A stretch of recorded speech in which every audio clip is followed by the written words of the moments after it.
Oh my gosh, I thought my kids were going to have a heart attack. Oh gosh, it was so flippin' funny looking back. At the time, I literally thought I was dying.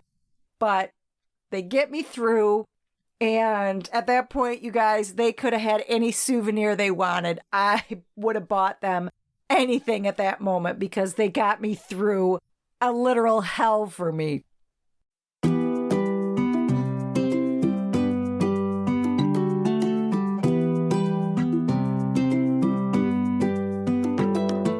Welcome to The Onion Peel, a show where we get real, raw, and honest about life. It's a space where authenticity lives and hope resides.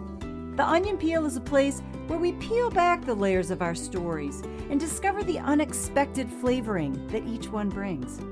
Hey guys, I'm your host and semi-crazy Christian, Angela McConnell.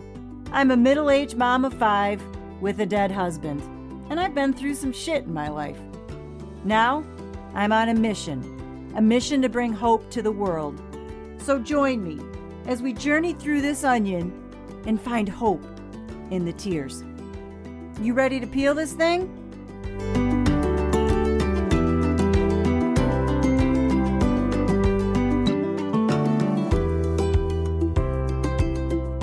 Hi guys, welcome to The Onion Peel. How y'all hanging in there? You guys getting a little stir crazy yet? I know I am. Holy moly, we got a long way to go, too. So hopefully you can take a few minutes here and find some hope in the day through the onion peel. I am so excited to share today's episode with you. I'm going to talk about our first Christmas after Don died. And interestingly enough, the kids will tell you to this day that that Christmas was their favorite one. Now, how can the first Christmas they celebrated without their dad be their best Christmas? Well, I'm going to share one moment with you of it, but that statement should give you an idea how incredibly special it was. I also just want to give you guys a quick update so you kind of know what was going on with the house at this point. We were still in it. The person at the bank that was in charge of our situation was allowing us to stay while they decided what they were going to do or what they weren't going to do for us. And this person was just an incredibly compassionate, kind person. And he just kind of watched over us. Now, I still got eviction notices all the time. I had people walking on my property all the time because it was showing foreclosure or going to auction. It had already been sold at auction and the bank bought it back. But they were allowing us to stay. And the reason that I was getting eviction notices is because it was a big bank and they have many different divisions. Their real estate division didn't know what our situation was, and they just were showing on paper that it's their property and why are we still living in it. And so they'd get a hold of legal, and legal would send me paperwork telling me when I needed to show up in court. And so that was just kind of the norm. That's how it had just presented itself. So it was always unnerving, but it was okay in a sense because we were still allowed to be in the house, and the kids and I knew what an incredible gift that was to be able to just continue to grieve in a place that was comfortable for us, even though we knew we had to leave at any minute. So you would think then that we would want to spend that first Christmas with Don gone in the house, in a place that felt safe. But the direct opposite was true. We didn't want to be in the house celebrating Christmas if Don wasn't going to be with us, because we've never celebrated a Christmas in that house without Don. That was not what we wanted our last Christmas in the house to feel like. So that's when we decided that the best thing to do would be to pack up and get out of Dodge. And that's what we did. We picked Chattanooga, Tennessee for our Christmas celebration that year. There wasn't any specific reason why we picked Chattanooga. It was really more about what was going to be a doable drive, what was going to be something that we could do that would be cheap, and what was something that was going to seclude us or insulate us. And so that's where we came up with the idea of staying in a cabin in the woods, in the mountains. It just sounded peaceful and safe. It was the first time that we had traveled without Don. We had always been a family that traveled a tremendous amount. We were known for kind of just jumping in the car and going very spontaneously without much forethought or planning, because we were both fortunate enough that we had jobs that we could do that. So this was going to be a first. And I was a little nervous about it just because I knew that I was the protector now. And that was okay with me, but it was also very strange.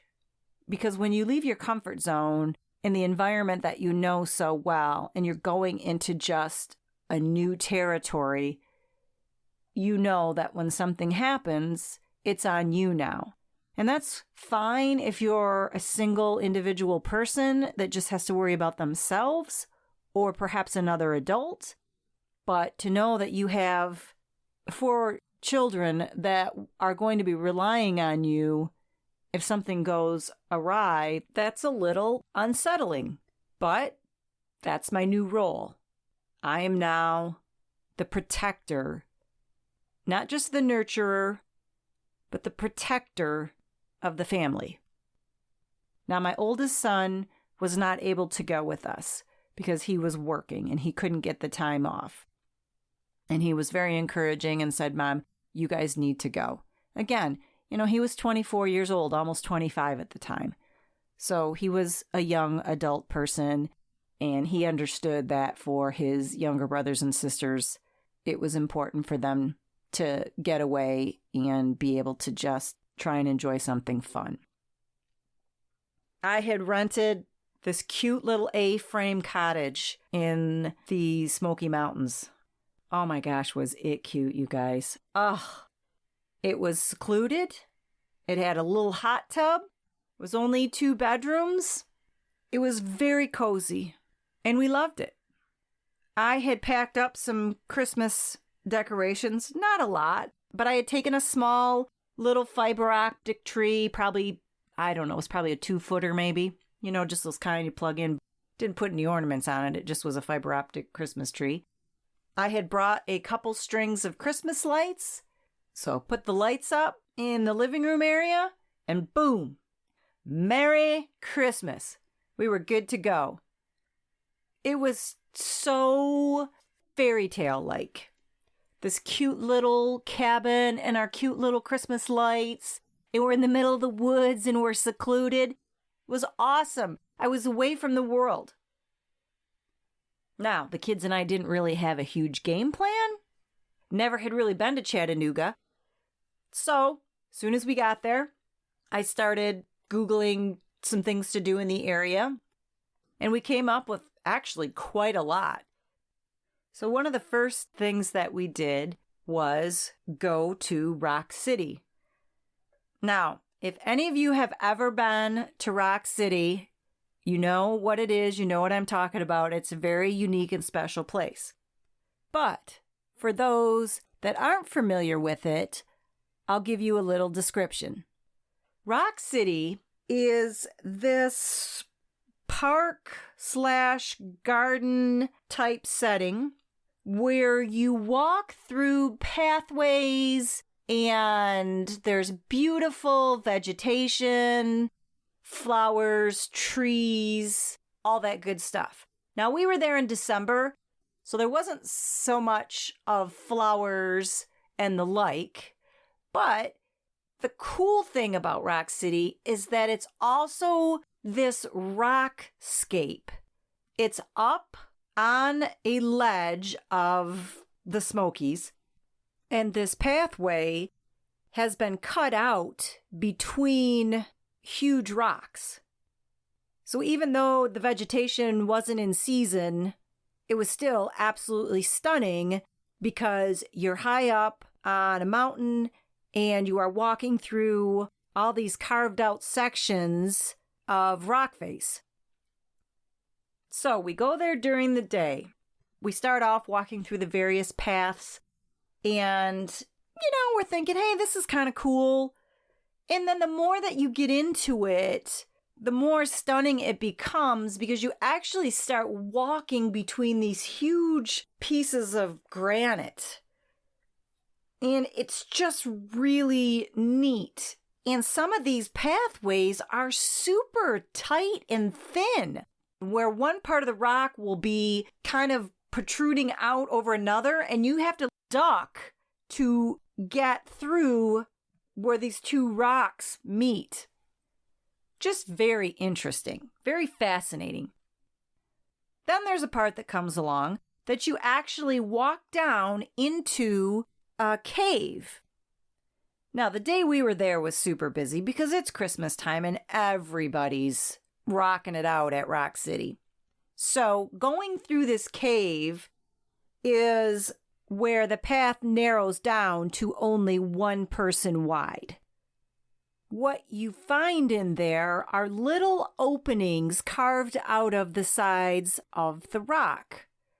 And there's a scene in each one of these little openings that are probably maybe 4 feet by 4 feet. And there's little gnomes or elves doing some mining type work inside of this cave. You get the idea. And these openings are spaced throughout the cave on each side, probably about 10 feet apart. So people, when they're going through this cave, are not walking through it fast because they want to see every little elf scene opening. So because it was so crowded that day, you didn't walk through this cave. You literally were standing in line in this cave. And I have claustrophobia very badly. And I'm standing in line before we get in this cave and I'm thinking to myself, gosh, I wonder how wide it is inside. I wonder how dark it is inside because I don't really know if I'm going to be able to do this. And you can't really tell what it's like until you're in the middle of it. So when you start and you enter into the cave, it's wide, so you can't really tell that it narrows down to a one-person wide path. I'm going back and forth, and I'm like, oh, you guys, I don't know if I can do this. And they're like, oh, Mom, it'll be fine. And I'm like, I don't know if it'll be fine. So I start into the cave, and it starts to get narrower and narrower. And now I'm starting to realize that I'm completely screwed. We had been trickling in, but still moving. Once we were in about 100 feet, the line just stops completely, and there we are at a standstill. It's dark. You can't hardly see, except for whatever little light is coming out of these little holes with the elves in them. It's cramped. And I'm thinking to myself, oh no, this is not good. This is not good. And you're packed in there like sardines. It's not like I'm turning around and running out. That ain't happening. There's oodles of people behind. There's oodles of people in front of me. I have no idea how long this cave is. Couldn't even tell you. I have no clue. But the daunting prospect that this thing could go on forever in my mind, oh boy, my breathing just started getting super fast and super heavy. And I go into complete panic attack. I start hyperventilating. And I'm turning into an absolute mess. And there was no place for me to move. And the kids are looking at me and they're like, Mom, what's going on? I'm like, I think I'm having a panic attack. I can't handle this. My claustrophobia, I can't handle this. And you can just see the kids' eyes. They got huge. They're just like, oh my gosh, what is going on with my mom? How embarrassing is this? And I look at my boys, because my boys were 13 and 14. And I look at them and I'm like, you guys got to get me out of here. And they're like, Mom, how do you think we're going to get you out of here? We can't even move. We're literally standing still. You can't even pass anybody because the path is so narrow. And I said, I don't care. You got to get me out of here because I'm not going to make it. And there's nobody there to help you. There's no like Rock City employees that are monitoring the cave or there's some escape door or something like that. Oh no, you're just in it to win it at this point. Doesn't matter that you want to quit the game. Too damn bad. You stayin'. Man, some great protector I turned out to be. So I had my 13-year-old, who is my little scrapper, and he went ahead and started saying, excuse me, and began to kind of forge a path. I then take the back of my 14-year-old's shirt. I grab 2 huge fistfuls of material clenched in my hands, and I put my head completely nestled in between his 2 shoulder blades, and I just start reciting the Lord's Prayer. Out loud, full on, for all the world to hear. And I just tell him, you need to move, go, get me out of here. So I got the scout up ahead. I got my son that I'm like clenching for dear life to, and he's mortified. All my kids are absolutely just beyond humiliated.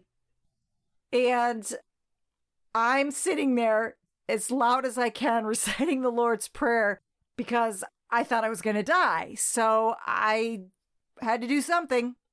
And he's sitting there going, excuse me, sorry. And I'm like, I'm having a panic attack. I'm so sorry, everybody. I'm having a panic attack. Amongst the Our Father who art in heaven, hallowed be thy name. Sorry, excuse me. His kingdom come, thy will be done. Sorry. Please excuse me. I'm sorry. We're stepping on people's toes. People are annoyed because there's no room to move. And so they got to do the cheek kiss up against the side of the cave to let me and my kids through. We have no idea how long this cave goes on. Turns out it went on much longer than I thought it was. Oh my gosh, I thought my kids were going to have a heart attack. Oh gosh, it was so flippin' funny looking back. At the time, I literally thought I was dying.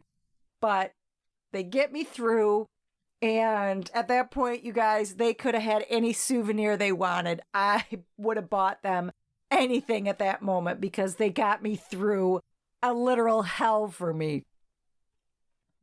Now, we get outside the cave, and not one of my kids even want to look at me in the face. You would have thought they would have felt bad for me? No, not when they're a bunch of tween and teens. No, thank you. They just wanted to be far away from me. So I had to collect myself and get my breathing stabilized and all that good stuff. And we sat down and I thanked them profusely. And everybody kind of regained their footing. And we gather ourselves and keep walking the path. And we started to come to a really cool piece of the park, which was on the cliffside of the mountain. And that meant, obviously, that you could look out. And there was this beautiful view. So you can see that this vista's coming. And you're walking through the path and you're like, oh, cool, look at that. And then you walk along the side of the cliff and you can see that you're actually going to be going higher. You finally get to the peak of this thing. There's a little place to get food up there and tables and chairs to sit down and enjoy. And there's a spot where it says, from this vantage point, you can see 7 states on a clear day. Which right there tells you how expansive this view was. And it was breathtaking. We look at it for a few minutes, not very long, and the kids were hungry, so we went to the little food building that they had up there and got the kids a pretzel and a pop, and we're just sitting there talking. I decided to get up again after some time went by. I went up to where this plaque of the different states were. And I started to look out. And I took a really big, deep breath. Like a breath that I had never taken since Don died. It was like being aware of the last 6 months and knowing that I had been shallow breathing the entire time, never really gaining a good breath. That's what it felt like. And all of a sudden, in this moment, I was going to actually fill my lungs up for the first time. So as I took this enormous breath of air into my lungs, it just hits me like a ton of bricks. It was the first time that I could physically taste, feel, and touch hope. All the other stuff that I've talked about in my other episodes were all things that I have recognized upon looking back, upon analyzing, upon processing. They were things that I felt in my soul, that I knew, but you've heard me say I wasn't necessarily connected to it at that point. It's only by reflection that I've been able to gain the wisdom of the hope that was around me during that time. This moment at Rock City on the top of Lookout Mountain in Chattanooga, Tennessee, hope reappeared. But this was a new kind of hope. It was different than the hope of before. It was almost as if it was hope reborn. It was much more expansive than the hope that I had ever encountered before Don's death. Looking out on a beautiful, sunny day where all you could see was forever. You could see as far as your eyes would let you, and there was nothing obstructing your sight. And I stood for a second, and I went, oh my God, this is hope. I feel hope. I feel hopeful right now. I couldn't believe it. I couldn't believe that I was feeling something that I never thought I would be able to recognize again. I never thought that I would have a moment of feeling like something good was going to come out of this terrible place that we were in. In my entire being, from the smell to the view to the breeze hitting my face, I felt free. I was away from all the pain. I was away from all the opinions. I was away from all the problems. I was even away from myself. It was the first time since all this darkness began that hope was once again tangible. And then, just as soon as it came, poof, it was gone. Probably only lasted 2-3 minutes. And I remember when it left, I was just devastated. It was like, wait, I just recognized you, and now you're leaving? No, please don't leave. I can't go on if I don't feel this. You made me remember what it feels like to have a chance that life would be good again. So, of course, I started crying, but I was crying for both reasons. One, the absolute joy that I was able to physically feel hope. And then on the opposite of that it didn't stay. And it fled from me so quickly. And I felt abandoned. I think I knew deep down that I wasn't going to feel this again for quite some time. It was like a puff of smoke that had risen up, but vanished quickly, just as quickly as it had come, and there wasn't anything I could do to have it stay. So I turned after taking one last look, walked back to the kids And I said, all right, you ready, guys? Let's finish our walk through the gardens. And so we did, and then we left. It was such an interesting day. I had gone from feeling trapped and panicked to very shortly after feeling euphoria. It was such a symbolic moment of my life and what was going on. I needed somebody to get me out of that cave.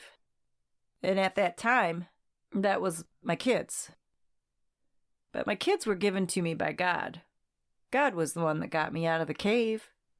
And when I stood up on that cliff, God was the one that said, I have life for you, and it's time for you to see it.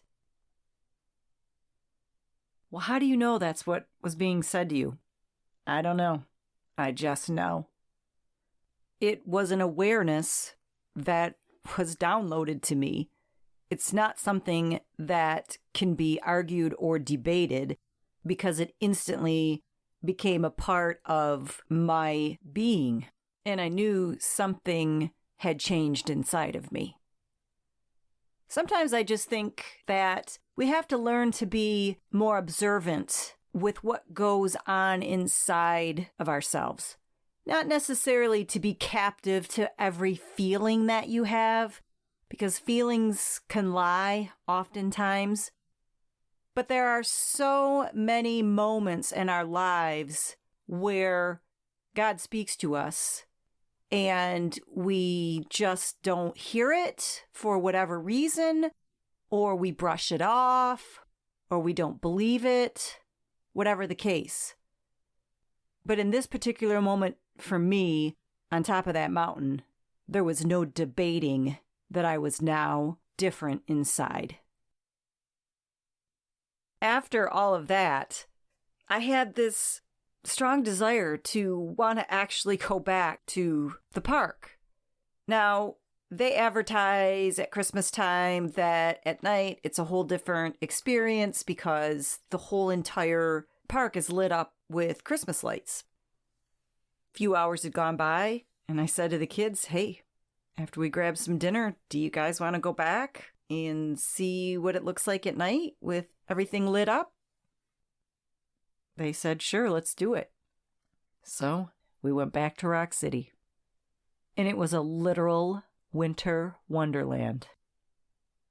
It was cold that night too, unusually cold for Tennessee. It was like cold how it is for us back up north here. But that was okay because that was very comforting to us. Even though I hate the cold, it was still very comforting because it had that bite in the air. And that's what we're used to. So the whole park is lit up. Every bit of that path completely lit up. And guess what I did? Oh yeah, you know it. I went right through that cave again. Oh yes, I did. Hell to the yeah. You know why? Because I had the hope from earlier in the day. I was energized from that. I was empowered from that. I was even a little teeny bit excited from that.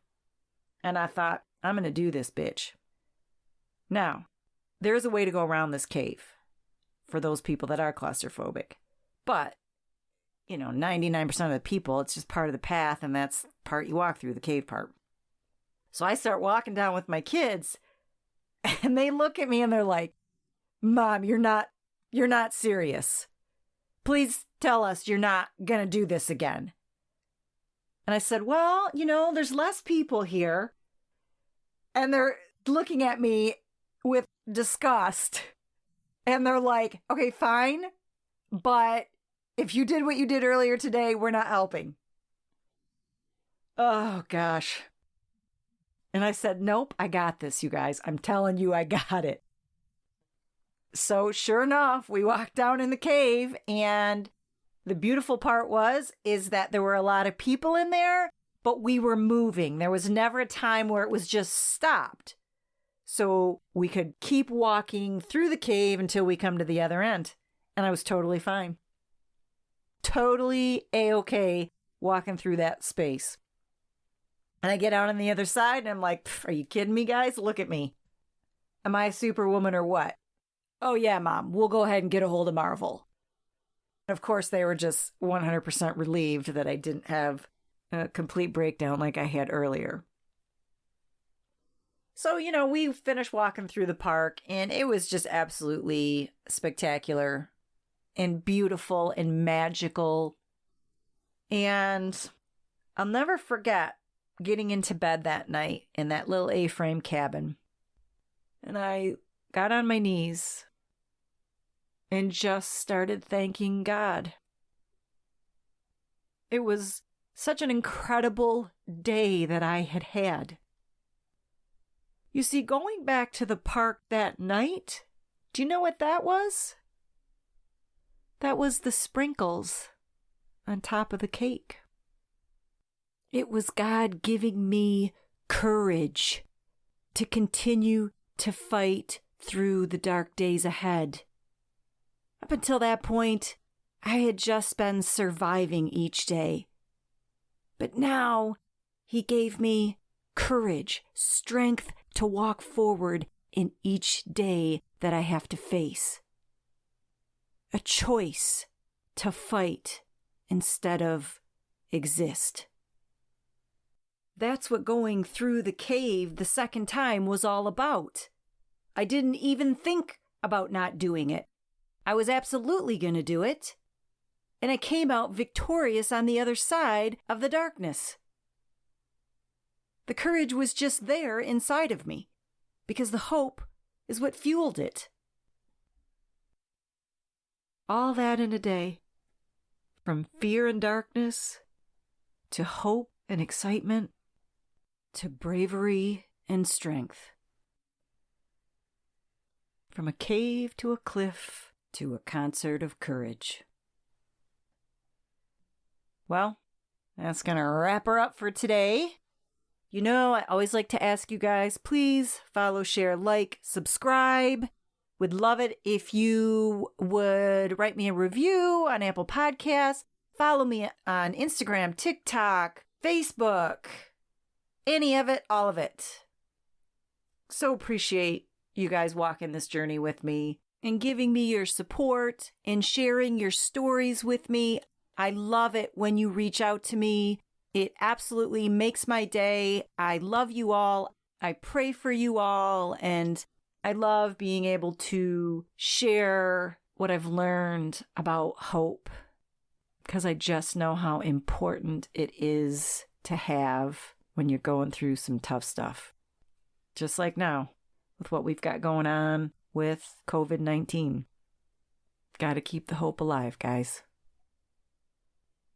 So with that, it is time to put this onion back in the bin until we talk again. Stay healthy, wash your hands, keep away from everybody, and we'll talk next time. Have a great day, guys.